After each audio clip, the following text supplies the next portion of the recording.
नमस्कार दोस्तों, आज एक नए टॉपिक पे बात करेंगे जिसका नाम है जीएसटी कैंसिलेशन। जीएसटी रजिस्ट्रेशन की मैंने वीडियो पहले बना रखी है, आप वहाँ पे जाके देख सकते हैं उस वीडियो को दोस्तों। अब इस वीडियो में हम बात करेंगे, जैसे हमारे स्टार्टअप कई क्लाइंट्स का कॉल आया कि सर इसके ऊपर भी थोड़ा नॉलेज दीजिए, इसके ऊपर भी एक वीडियो बनाइए दोस्तों। तो मैंने सोचा कि एक वीडियो बना देते हैं दोस्तों, टाइम निकाल के। टाइम की वैसे बहुत शॉर्टेज रहती है, हर किसी पे, आप पे भी रहती है। आप भी बहुत इंपॉर्टेंट टाइम निकाल के वीडियो देख रहे होंगे दोस्तों। GST registration cancellation, GST registration cancel का जो प्रोसेस है, जीएसटी सरेंडर कब किया जाता है, किसी भी लाइसेंस को सरेंडर कब किया जाता है, या तो उसका लाइसेंस में, या तो उसके बिजनेस में बहुत ज़्यादा लॉस हो गया हो, या तो उसने बिजनेस में लॉस हो गया, या तो उसको बिजनेस बंद करना, किसी भी कारण के, चाहे लॉस का हो सकता है या किसी भी कोई भी कारण हो सकता है बिजनेस को क्लोज करने का दोस्तों। तो जब खुद हम लोग क्या करते हैं, हमने जीएसटी नंबर ले लिया, ठीक है। डिपार्टमेंट जो हमारा जीएसटी अंडर सेक्शन, जीएसटी एक सेक्शन है 29, इसके माध्यम से आप जीएसटी सरेंडर की एप्लीकेशन डाल सकते हैं दोस्तों।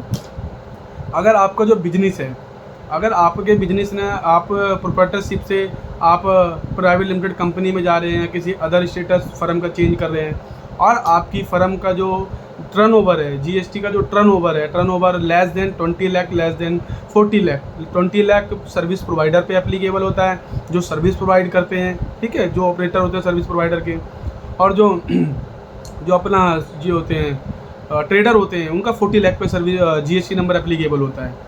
अगर आपने भी जीएसटी नंबर नहीं लिया, बिजनेस कर रहे हैं, तो आप अपना जीएसटी नंबर जरूर ले लें, या जीएसटी से रिलेटेड कोई भी आपका क्वेश्चन है, थंबनेल पे नंबर मिल जाएगा, उस नंबर पे आप अपनी जो भी क्वेश्चन हो आप डाल के व्हाट्सएप पे अपनी क्वेरी डालिए। हमारी टीम आपको 24 से 48 घंटे में फ़ोन करेगी, बेटर से बेटर जो भी सॉल्यूशन होगा शॉर्ट पीरियड में, शॉर्ट टाइम में आपको प्रोवाइड किया जाएगा दोस्तों। अब जीएसटी का जो जैसे मैंने बताया आपको, सबसे पहले अगर आप जीएसटी नंबर को क्लोज कर रहे हैं, उसके अंदर क्या टर्म कंडीशन होती है। अगर आपने जीएसटी नंबर ले लिया, अगर आप 6 महीने तक आपने उसके अंदर कोई एक्टिविटी नहीं की, आपने लॉगिन नहीं किया या जीएसटी का रिटर्न फाइल नहीं किया, 3B होता है, एक मंथली बेसिस पे फाइल होता है या क्वार्टरली बेसिस पे भी फाइल होता है, जीएसटी R1 है आपका, जीएसटी 9 है आपके, जीएसटी के बहुत कंप्लाइंस है, कंपोजिशन स्कीम है अगर आपकी, उसके अंदर अदर कंप्लाइंस है आपकी, ठीक है। अगर आप सर्विस सेक्टर में या ट्रेडर सेक्टर में, या कंपनी एक्ट है, ROC के हैं, जो मतलब बहुत सारे कंप्लाइंस होते हैं। तो अगर आपका भी जीएसटी नंबर आपको क्लोज करना है, सबसे पहले आपका जो रिटर्न का होता है कंप्लाइंस, वो पूरे कंप्लीट होने चाहिए दोस्तों, पहली चीज़। अच्छा, दूसरा पॉइंट इसके अंदर क्या है, कंप्लाइंस को तो मैंने बता दिया। जो भी आपके डेटर क्रेडिटर होते हैं वो क्लियर होने चाहिए, किसी का कोई लेनदार देनदार को कुछ नहीं होना चाहिए। अगर आपकी सेल परचेज हुई है, आपका अकाउंट्स बिल्कुल क्लियर होना चाहिए दोस्तों, कोई अमाउंट खड़ा ना हो आपकी बैलेंस शीट में, आपके उसके अंदर ट्रांजैक्शन में कोई अमाउंट ना खड़ा हो, किसी पार्टी का पैसा देना ना हो, लेना ना हो, डाटा क्रेडिटर एकदम जीरो होने चाहिए दोस्तों, तभी आप उस जीएसटी नंबर को कैंसिलेशन के लिए डाल सकते हैं। तीसरा जो है, इसके अंदर आपके अगेंस्ट में कोई भी गवर्नमेंट ने कोई एक्शन लिया हो, लीगल नोटिस इशू किया हो, आपका कोई भी लीगल नोटिस इशू कर रखा हो, तो उसके अगेंस्ट में कोई लीगल प्रोसीडिंग पेंडिंग, जो लीगल प्रोसीडिंग जो होती है वो पेंडिंग नहीं होनी चाहिए, ठीक है ना, क्लियर होना चाहिए। कहने का मतलब, अगर कोई नोटिस भी गवर्नमेंट ने इशू कर रखा है, उसका जवाब टाइम पे जो फाइल करने के बाद एक ऑर्डर इशू होता है डिपार्टमेंट के माध्यम से, जी हाँ जी इनका अकाउंट्स क्लियर था, ये नोटिस गया था, इनका रिप्लाई इन्होंने दे दिया, जो हमें डाउट थे हमारे डाउट क्लियर कर दिए। कहने का मतलब है 3 पॉइंट होते हैं जो मैंने अभी आपको इस वीडियो में बताए हैं। इसके ये तो कब होगा, जब आप खुद जीएसटी नंबर को सरेंडर करेंगे, आप खुद अपने जीएसटी नंबर को सरेंडर करेंगे। आपने लिया हुआ है, आपकी टर्नओवर नहीं है उतनी, या कोई भी कारण हो सकता है, बिजनेस क्लोज करने का नुकसान लग गया, या आपको नई फील्ड में जाना है, दूसरा बिजनेस स्टार्ट करना है, आपको सर्विस में या ट्रेडिंग में जाना है, ट्रेडिंग में या मैन्युफैक्चरिंग में जाना है, कैसे भी आपको कोई भी कारण हो सकता है जीएसटी नंबर सरेंडर करने का। ये प्रोसीजर जो है सरेंडर करने का, जीएसटी कैंसिलेशन करने का, ये आपका खुद का है, आप खुद करते हैं तो। लेकिन अब सेकंड पे आते हैं, इसके अंदर जो है, जो GST number by officer, GST officer, जो जीएसटी इंस्पेक्टर होता है, आप वो कैसे करेगा, उसके पास भी पूरी पावर है आपके जीएसटी नंबर को कभी भी कैंसिल करने की। वो किस कंडीशन में करेगा मैं बताता हूँ आपको। कुछ लोग क्या होते हैं, फेक जीएसटी नंबर ले रहे हैं। फेक जीएसटी जैसे माना जाए तो उस एड्रेस पे वर्किंग हो नहीं रही, प्रीमिसेस हो ही नहीं रहा, एड्रेस कहीं और का ले रखा है, एड्रेस घर का एड्रेस जीएसटी ले रखा है, बिजनेस कहीं और पे चल रहा है, ठीक है ना। तो ऐसी जगहों पे भी आपका जीएसटी नंबर बाय इंस्पेक्टर अपने आप कैंसिलेशन कर दिया जाएगा। इंस्पेक्टर को किसी से परमिशन नहीं लेनी है आपके बिजनेस को कैंसिलेशन करने के लिए। जीएसटी के जो इंस्पेक्टर हैं, गवर्नमेंट के जो अधिकारी हैं, उनको कोई परमिशन नहीं लेनी है आपका जीएसटी नंबर कैंसिलेशन करने के लिए। वो तो एक नोटिस पेस्ट करेंगे आपके जो भी डोर होगा, आपके बिजनेस का दरवाजा होगा, वहाँ पे जो भी होगा उस पर पेस्ट कर देंगे नोटिस को और सील कर देंगे आपके बिजनेस को। कोई परमिशन नहीं लेनी है। आपके एमसीडी का लाइसेंस कंप्लीट होने चाहिए, आपके जितने भी फायर सेफ्टी का है तो वो पूरा कंप्लीट होना चाहिए। कहने का मतलब है जीएसटी वालों के पास पूरी की पूरी पावर होती है। एक तो मैंने कारण आपको बताया, तो जीएसटी के जो ऑफिसर है कैसे करेगा, आप उस परमिसेस पे बिजनेस नहीं कर रहे हैं तो। अच्छा, दूसरा क्या होगा, आपने रजिस्ट्रेशन जीएसटी का लिया किसी कंसल्टेंट, किसी अकाउंटेंट के माध्यम से, कोई भी, सारे बंदे गलत नहीं होते हैं, लेकिन हाँ कुछ बंदे गलत हो सकते हैं। वो क्या करते हैं, फेक डॉक्यूमेंट लगा देते हैं, रेंट एग्रीमेंट स्कैन करके लगा दिया किसी का, या तो आपका उसमें फर्जी फेक पेपर लगा दिए उसके अंदर, तो आपका जीएसटी रजिस्ट्रेशन ले लेते हैं। क्यों जाते हैं वो लोग, क्यों करवाते हैं उनसे रजिस्ट्रेशन? क्यों? क्योंकि पैसा कम लेते हैं वो लोग। अगर कोई कंसल्टेंट किसी एडवोकेट के पास जाएंगे रजिस्ट्रेशन कराने के लिए, तो वो बोलेगा रजिस्ट्रेशन भैया हम 500 में करा देंगे, जीएसटी नंबर देंगे 1000 रुपये में।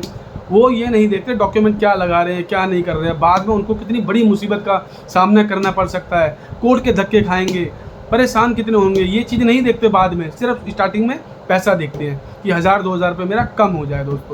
दोस्तों कम पैसे के साथ साथ वो आपका हक है, वो आपका राइट है बार्गेनिंग करना, बट आपका राइट है डॉक्यूमेंट को भी चेक करना। कोई फेक डॉक्यूमेंट तो अपलोड नहीं हो रहा है जीएसटी की वेबसाइट पे कि आपके अगेंस्ट में कोई लीगल एक्शन हो जाए। दोस्तों आप अपना जीएसटी नंबर ले रहे हैं, डिपार्टमेंट जाके जीएसटी में, अगर आप पॉसिबल हो सकता है, हर किसी के लिए पॉसिबल नहीं है जो, लेकिन पॉसिबल हो सकता है, तो जीएसटी डिपार्टमेंट अगर आपके जो आपका बिजनेस परमिसेस के पास में है, तो आप विजिट भी कर सकते हैं जाके, वहाँ पे डॉक्यूमेंट भी चेक कर सकते हैं वहाँ पे। दोस्तों तो अगर आपने फेक इनवॉइस लगा रखा होगा तो आपका तब भी जीएसटी नंबर कैंसिल कर सकता है बाय इंस्पेक्टर, ठीक है। तो तीसरा कारण क्या होता है, फेक इनवॉइस बनाना। अभी महाराष्ट्र में, जैसे आपने कुछ महाराष्ट्र में पहले उड़ती हुई कोई न्यूज़ आई थी, एक न्यूज़ थी महाराष्ट्र में कि किसी कंपनी ने पता नहीं कितने करोड़ का बिल उन्होंने शायद 650 करोड़ समथिंग का फेक इनवॉइस बनाया था उन्होंने, और जीएसटी इनपुट क्लेम किया उन्होंने, रिफंड लिया उन्होंने 181 लाख का या करोड़ का, ऐसे कुछ समथिंग कोई फिगर थी, एग्जैक्ट फिगर मुझे याद नहीं है इस टाइम।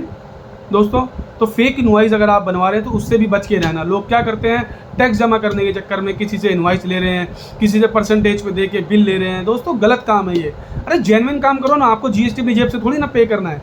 जीएसटी तो सामने वाला दे रहा है, आपको इनकम टैक्स पे करना होता है अपनी जेब से। आपको चीज़ नहीं पता लगती, आप अपने प्रॉफिट पे जीएसटी पे करोगे, आप अपनी इनकम पे करोगे जीएसटी, उस इनकम टैक्स पे।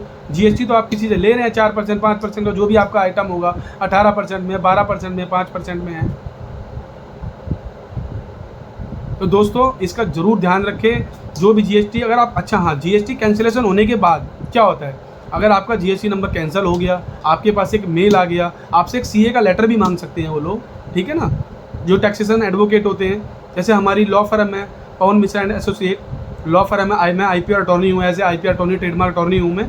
अगर आपका भी ट्रेडमार्क या जीएसटी से रिलेटेड कोई भी क्वेश्चन हो, आप व्हाट्सएप पे नंबर दिया हुआ है थंबनेल पे, आप बात कर सकते हैं। अब आपका जीएसटी नंबर कैंसिल होगा डिपार्टमेंट, अब आपको क्या करना है दोस्तों, विदिन 3 मंथ में एक फॉर्म जमा होता है 10 GSTR 10 कोई फॉर्म है एक, उसको जमा करेंगे आप विदिन 3 मंथ में। अगर आपने वो जमा नहीं किया तो आपके पास 100 रुपये पर डे की पेनल्टी आपके पास लगेगी, स्टार्ट हो जाएगी 100 रुपये की पर डे की पेनल्टी, या 10,000 रुपये तक की भी पेनल्टी आपको पे करनी पड़ सकती है। तो प्रॉपर तरीके से, सही तरीके से, कंप्लीट कंप्लाइंट के साथ अपना जीएसटी नंबर आप सरेंडर करो। दोस्तों प्लीज़, इस वीडियो ज़्यादा लंबी हो रही है, इस वीडियो को यहीं विराम देता हूँ।